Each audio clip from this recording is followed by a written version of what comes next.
No livro de Salmos, capítulo 91, o título diz: Sob a sombra do Altíssimo. O que habita no esconderijo do Altíssimo e descansa à sombra do Onipotente diz ao Senhor: meu refúgio e meu baluarte, Deus meu, em que confio. Pois ele te livrará do laço do passarinheiro e da peste perniciosa, cobrir-te-á com as suas penas, e sob suas asas estarás seguro. A sua verdade é pavês e escudo. Não te assustarás do terror noturno, e nem da seta que voa de dia, nem da peste que se propaga nas trevas, nem da mortandade que assola ao meio-dia. Caiam 1000 ao teu lado e 10.000 à tua direita, tu não serás atingido. Somente com teus olhos contemplarás e verás o castigo dos ímpios. Pois dissestes: o Senhor é o meu refúgio. Fizeste do Altíssimo a tua morada. Nenhum mal te sucederá, nem praga alguma chegará à tua tenda, porque aos teus anjos dará ordem a teu respeito, para que te guardem em todos os teus caminhos, e te sustentarão nas tuas mãos, para não tropeçares em alguma pedra. Pisarás o leão e a áspide, calcarás aos pés o leãozinho e a serpente, porque a mim se apegou com amor, eu o livrarei. Poloei a salvo, porque conhece o meu nome. Ele me invocará, e eu lhe responderei. Na sua angústia estarei com ele, livrá-lo-ei e glorificarei. Saciá-lo-ei com longevidade e lhe mostrarei a minha salvação. Irmãos, o Espírito de Deus está presente de sobremaneira aqui hoje.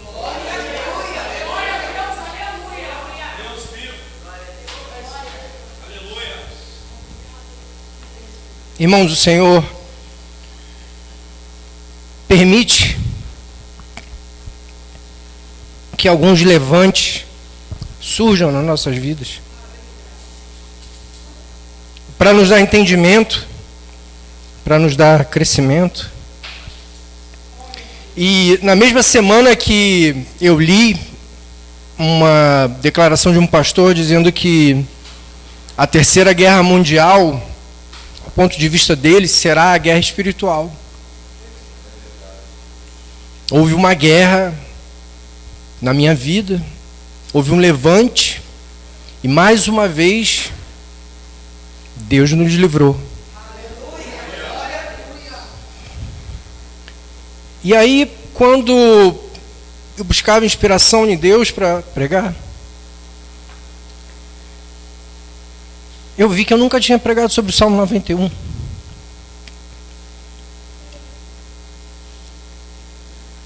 Talvez a gente não tenha lido o Salmo 91 tão detalhadamente como nós deveríamos ter lido. Esmiuçado, entendido, cada significado de cada palavra, porque é um salmo de batalha espiritual. Paulo em Efésios, capítulo 6, versículo 12 diz: porque a nossa luta não é contra o sangue e a carne, e sim contra principados e potestades, contra os dominadores deste mundo tenebroso, contra as forças espirituais do mal nas regiões celestes. Então, se um humano se levanta contra a sua vida, creia, irmão, não é ele que está agindo. Há um levante por trás de Satanás. Há uma armação demoníaca por trás, e a gente precisa estar revestido da armadura de Deus. Mas a gente primeiro precisa aprender a batalhar. Porque também Paulo, na segunda epístola aos Coríntios, diz que embora andando na carne, não lutamos segundo a carne. Porque as armas da nossa milícia não são carnais, e sim poderosas em Deus para destruir fortalezas, anulando nós, sofismas, e toda altivez que se levante contra o conhecimento de Deus, levando cativo, ou seja, prendendo todo pensamento à obediência de Cristo. Nós precisamos converter as nossas armas espirituais para que todo pensamento esteja na guerra espiritual. Porque quanto mais a gente esquece, irmão, do mundo espiritual, mais a gente fortalece a carne. Quanto mais a gente fortalece a carne, mais coisa ruim acontece. A coisa ruim acontece, você corre para Deus e fortalece o espírito. Aí está com o espírito forte, esquece a igreja, esquece o espírito, enfraquece de novo o espírito. É um ciclo vicioso. E a gente não pode deixar isso penetrar, porque a gente precisa manter o foco. A gente quer receber a coroa da vitória. A coroa que Paulo diz que receberemos é um símbolo de prêmio dos Jogos Olímpicos daquela época. Uma coroa de louros. Ou seja, a premiação máxima que a gente espera ganhar é a salvação. Então a gente não pode desviar o nosso foco. E apesar de o Salmo 91 ter uma certa divergência sobre quem é o autor, uns dizem que o autor é desconhecido, a Bíblia em hebraico determina a autoria a Moisés, a Septuaginta, que é a versão em grego do Velho Testamento, determina a autoria a Davi. Davi colocou o livro dos Salmos, ele juntou o livro dos Salmos. Então, não há confirmação de quem é o autor. Mas a Bíblia hebraica, que é o que eu mais estudo, o original em hebraico, determina a autoria a Moisés. Agora, por que eu quero enfatizar nisso? Porque existem duas linhas de estudo, que é a Peshat e a Midrash. Peshat é uma linha de estudo que você lê o que está escrito e aquilo ali, aquela palavra significa aquilo. E a Midrash é a inspiração do Espírito, a revelação. E pela revelação, pela Midrash, que a Bíblia hebraica determina que Moisés escreveu esse salmo ao término da construção do tabernáculo. Mas por que isso é importante? Aquele que habita no esconderijo do Altíssimo. O Altíssimo, a gente sabe quem é, né, irmãos? É uma palavra que representa a altura máxima. Em hebraico é Elion. E tudo que começa com El, né, é uma referência a Deus. A gente tem aqui vários, né? Não, ele não está aqui. Elohim, El Shaddai. E El Shaddai, por acaso, é o final desse versículo aqui. Onipotente é o El Shaddai. Então, aonde fica o esconderijo do Altíssimo? E a palavra esconderijo é interessante porque é um lugar secreto. A tradução é um lugar de proteção e um lugar secreto. Então, na época do Velho Testamento, antes da vinda de Jesus, o conhecimento do céu era muito restrito ao povo de Deus. O conhecimento da morada de Deus. E era um lugar secreto. Mas aí, se Moisés escreveu o Salmo 91 quando ele terminou a construção do tabernáculo, ou seja, a igreja, o que ele estava querendo dizer como esconderijo do Altíssimo? A igreja. Aquele que habita na igreja tem o direito de proclamar todos os versículos do Salmo 91. É a premissa para a guerra espiritual que o Salmo 91 ajuda a combater. A habitar aonde é o esconderijo do Todo-Poderoso. E interessante que a palavra habitar, ela é traduzida no original em hebraico como sentar ou permanecer em humilhação. Então, não é só você frequentar a igreja como um corpo presente, como alguém a mais, um coadjuvante. É você estar em estado de humilhação, se permanecer diante da presença de Deus, reconhecendo a sua majestade. E aí, nesse momento, você se enquadra nesse salmo. Aquele que habita no esconderijo do Altíssimo, e descansa, em algumas traduções está, descansará à sombra do Onipotente. Ou seja, é uma consequência de habitar na casa de Deus, descansar à sombra de Deus. E aí o versículo 2 diz: eu direi ao Senhor, ou diz ao Senhor, falando sobre quem habita, né? Eu direi ao Senhor. E aí começa, irmãos. Então a gente tem a premissa de quem é digno de utilizar esse versículo inteiro, o salmo inteiro, o salmo 91. Porque a pessoa, quando ela está afastada, ela está desviada, ela não tem uma igreja, ela fica ouvindo culto na internet e não se posiciona diante de Deus, a escolher a casa de Deus, um lugar consagrado, um lugar separado para receber o Espírito Santo, um lugar dedicado a isso. Aqui não tem show, aqui não tem pagode, aqui não tem festa. Todas as festas que há na igreja são cultos de ação de graça e tem louvor e adoração. É um lugar separado, então é necessário que a gente habite nesse lugar.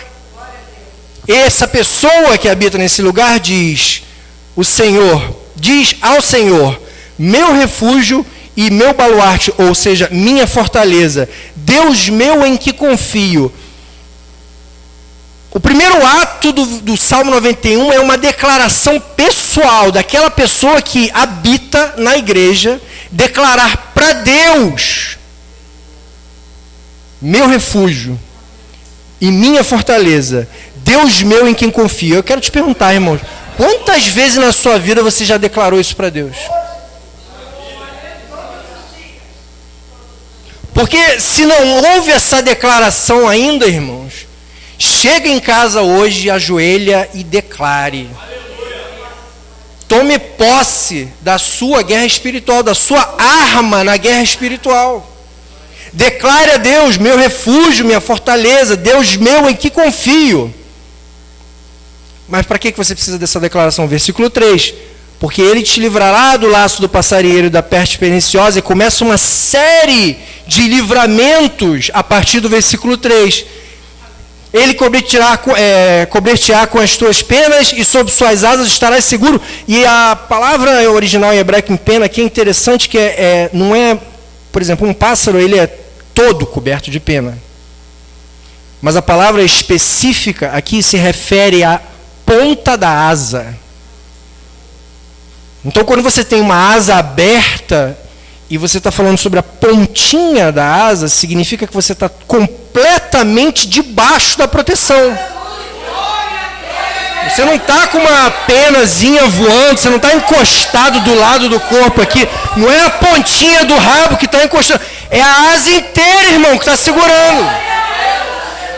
Não há o que temer. Sinto muito a presença de Deus aqui. Hoje está forte.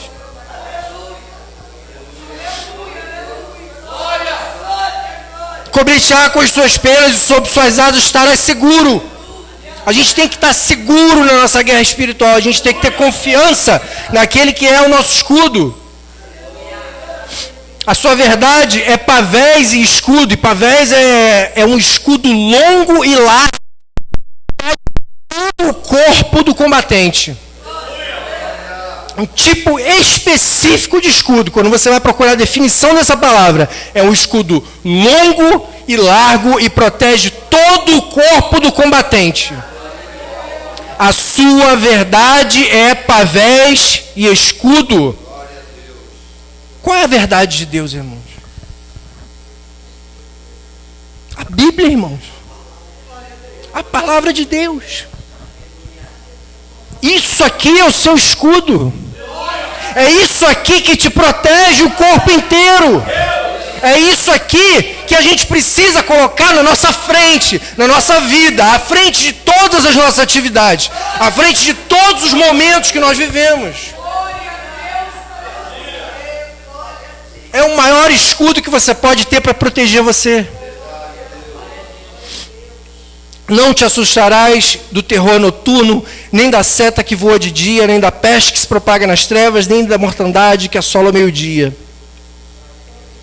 Tem gente, irmãos, que tem medo de escuro. Tem gente que...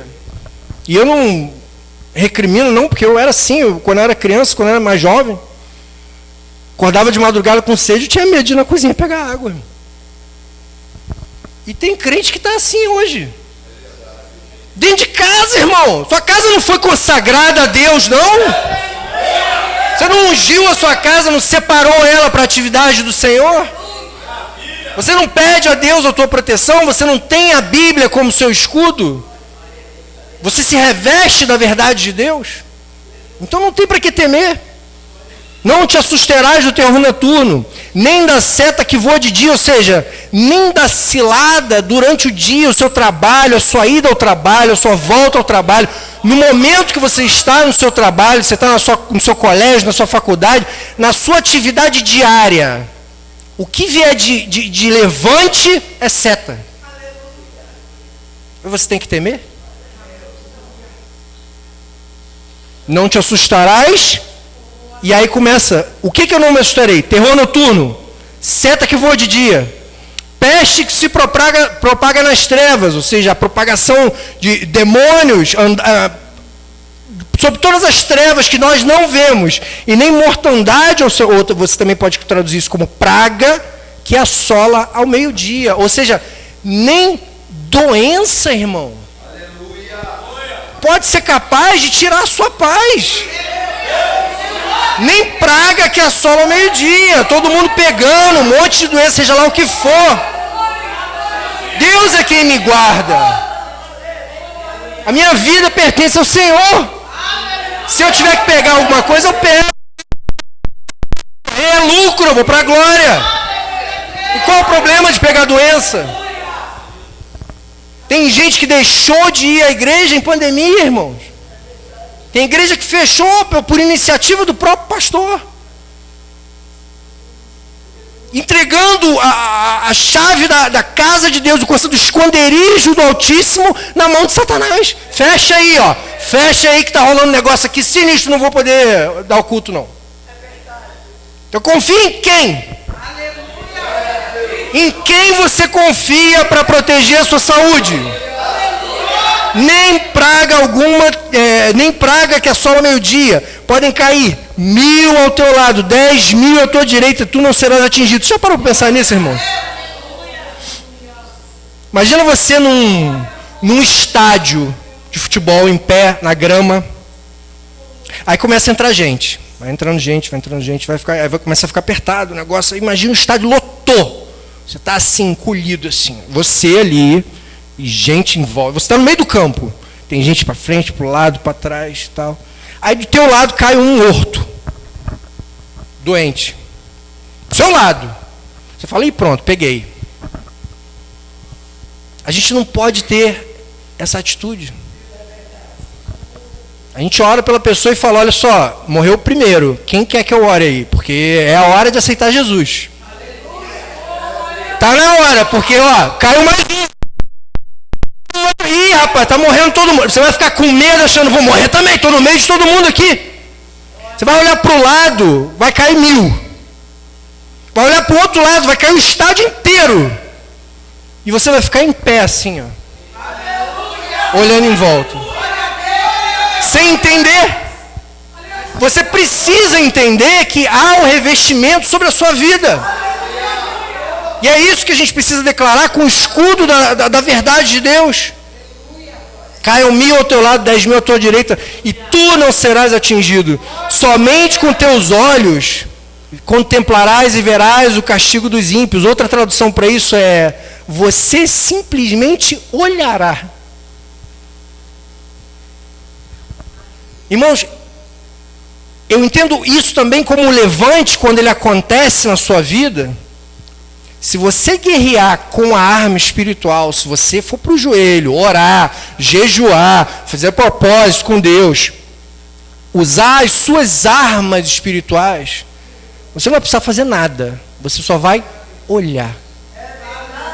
Deus vai trazer a notícia a você de que aquela pessoa caiu, de que aquela selada caiu, de que tudo aquilo que foi armado sumiu, e você vai olhar e vai ficar, olhei, vai lembrar dessa palavra. Somente olharás e verás o castigo dos ímpios. Aí, mais uma pausa, o autor faz e fala, por causa de todo esse versículo, pois disseste. Por quê? Tudo isso vai te acontecer porque lá na frente do primeiro e no segundo versículo, você declarou que Deus era meu refúgio, minha fortaleza, Deus meu em que confio, né? Então o versículo 9 diz, pois disseste, por você ter declarado, isso tudo acontece. Você é livre de pragas, de setas, de demônio, de todo tipo de armadilha. Você vai voltar para as pessoas e você só vai ver o castigo deles. Isso se você declarar. Pois dissestes, o Senhor é o meu refúgio. E aí logo depois do mesmo versículo, fizeste do Altíssimo a tua morada. Ou seja, a partir desse momento, irmãos, a palavra Elion, agora, que é o Altíssimo, é utilizada para referenciar a casa de Deus no céu. E como que nós vamos fazer a casa de Deus no céu como a nossa morada? Outra tradução para morada é lugar de habitação. Uma maneira que eu tento hoje viver, irmãos, tudo que eu vejo na rua, eu penso, como é que é no céu? Como é que a gente se transporta no céu? Tem carro ou a gente vai a pé? Quando a gente anda, é rápido ou é devagar? A gente pode pular. E como é que é a gravidade? Será que eu pulo 1 metro ou se eu pulo 20 metros? A minha cabeça está no céu, irmão. Eu começo a comparar as coisas. Você precisa colocar a tua vida espiritual à frente de tudo. É estar na morada de Deus sem ter morrido. Quantas coisas eu fico imaginando como serão lá, e quantas vezes eu já não falei isso aqui na igreja. Quantos livros a gente vai poder ler, com quantas pessoas a gente vai poder conversar, irmão? Você já imaginou você poder conversar com os 12 apóstolos? Não Judas, né? Estevão que foi substituído. Já parou para pensar, irmão? Você sentar com Paulo, perguntar para Moisés como é que foi ver o mar abrir. Perguntar para Adão como é que era lá no paraíso. Você viu Eva ser criada? Como é que foi aquele você? Como é que era seu relacionamento com Deus? Você falava já em aramaico e a língua veio assim e você não aprendeu nada. Perguntar para Moisés como que surgiu a inspiração para você desenvolver a escrita do aramaico? Esse tipo de conversa, irmãos, você acha que a gente não vai poder ter? Quem são os 24 anciões? Será que eu vou poder olhar um serafim do meu lado assim? Um anjo de guerra, com escudo, espada de fogo, a carruagem de fogo que passou por Elias e Eliseu. Será que eu vou ver vários? Porque, creia, irmão, Deus não fez aquilo e assumiu. Não, foi só naquele momento.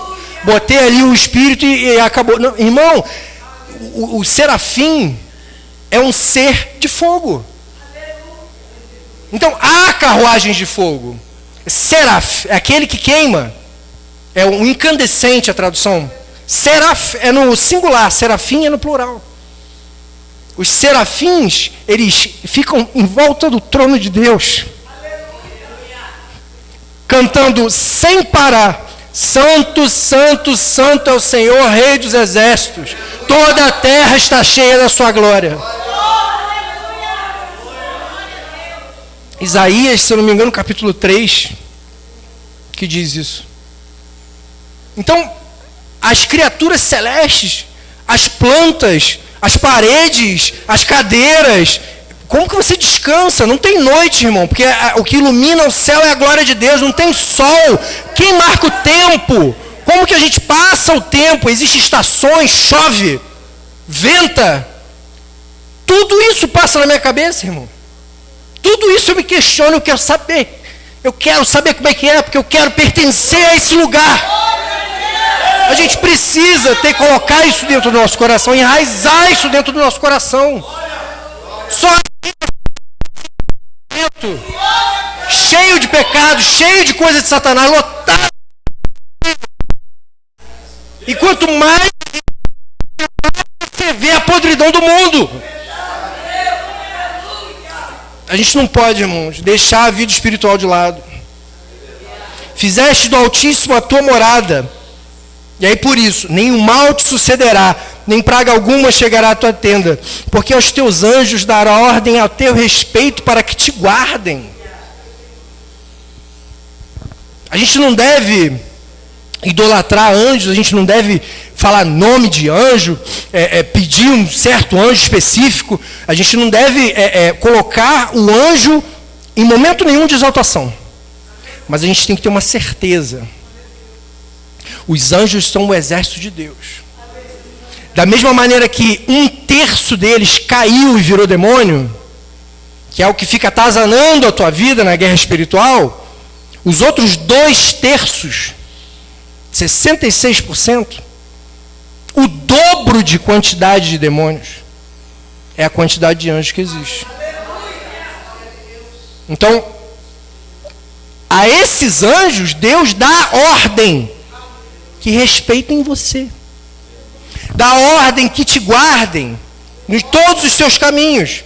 Dá ordem para sustentar as suas mãos, para não tropeçar em alguma pedra. Ou seja, o momento que você vai se desviar, o momento que você vai deixar de ir na igreja, o momento que você vai escolher o pecado do que escolher a vida espiritual, o anjo está ali te segurando, irmão, para você não tropeçar.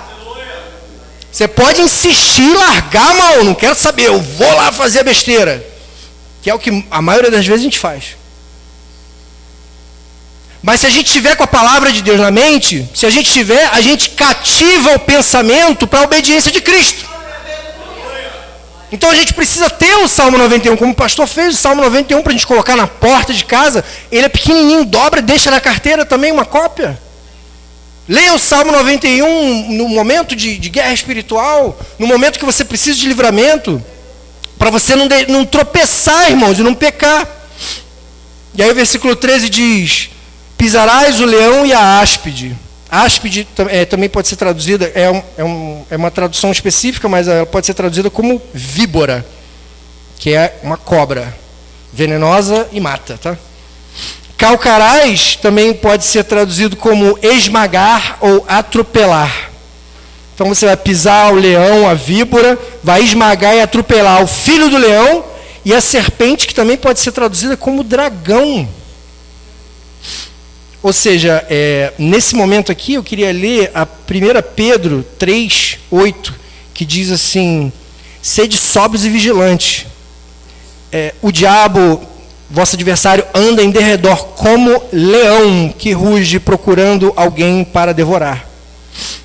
Salmo 91, irmãos, ele diz que você pisará aquele que é chamado como leão. Aquele que caça. Aquele que está ao derredor, rugindo para devorar. Você pisará na cabeça dele. Tem corinho que fala, pisa na cabeça do diabo. Não, tem corinho. Por quê? A gente precisa que o entendimento da palavra esteja enraizado dentro da gente. A gente precisa acreditar, entender e colocar em prática. Porque sem isso, a gente fica sem base para a guerra espiritual. A palavra de Deus é clara aqui, ela está dizendo que o chefe deles você vai pisar na cabeça. Então não tem, irmão, levante na sua vida que vai te derrubar. Não tem sobre você. Não tem nada que tentem fazer contra a sua vida que dê certo, porque você está nas mãos do Senhor, porque você declarou: o Senhor é o meu refúgio, minha fortaleza, Deus meu em que confio. Declare, irmãos, que o Senhor é a sua fortaleza. Versículo 14: porque a mim se apegou com amor, eu o livrarei. Então, o livramento de Deus, antes do livramento de Deus, vem a justificativa. Você é livre dos males pelo Senhor, porque você se apegou a Deus com amor.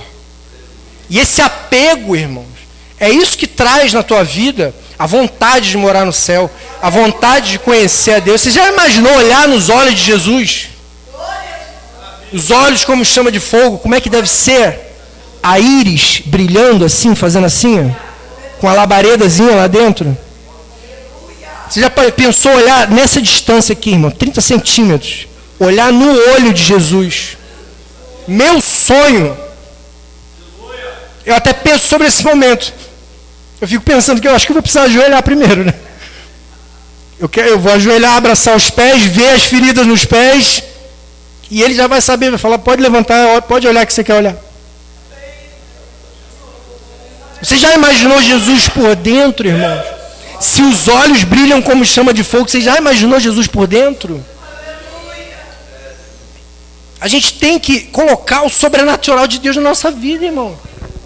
Deixar o mundo de lado, esquecer as coisas da terra.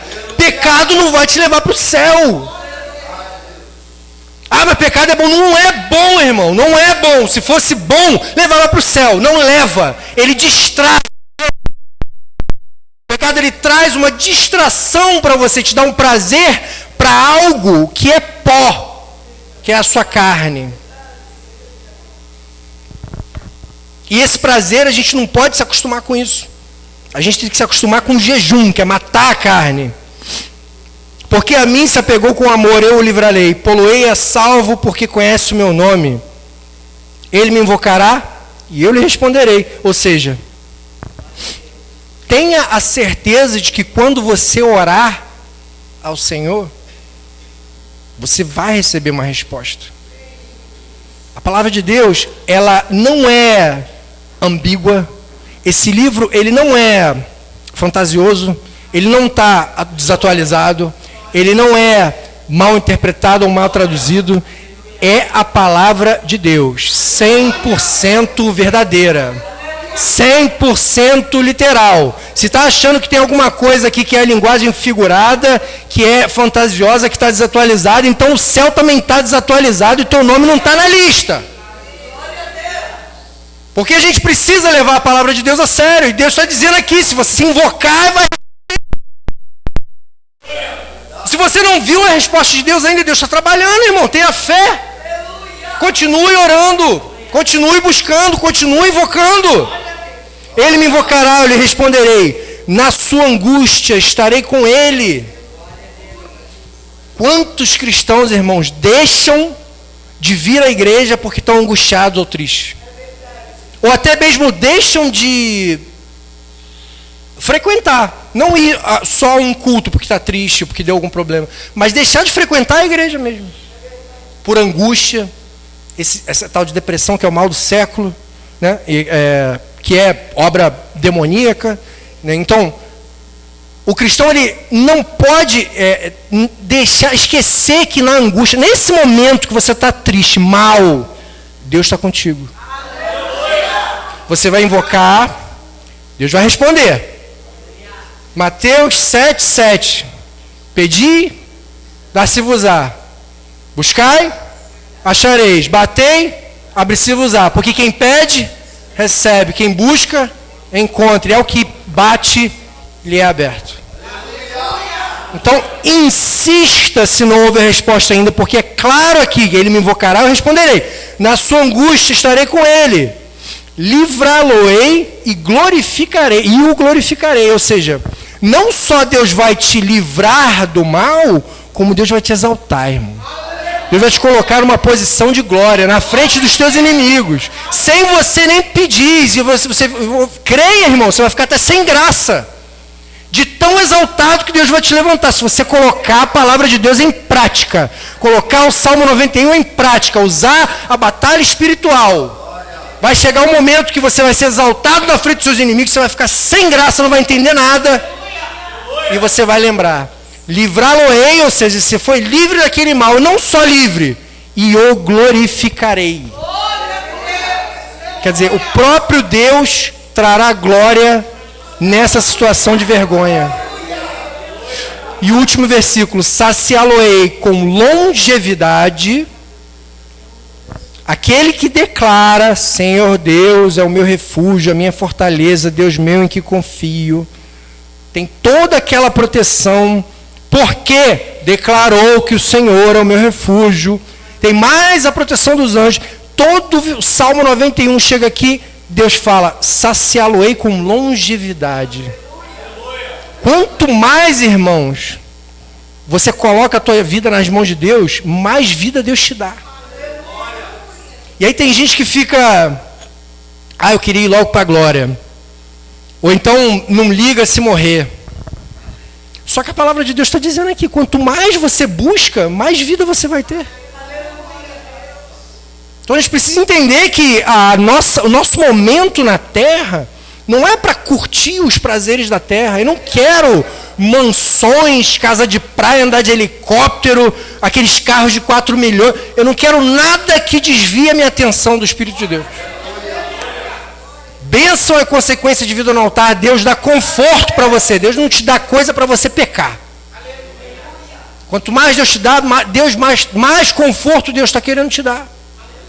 E assim Deus vai te saciar com longevidade, com anos de vida, e lhe mostrarei a minha salvação.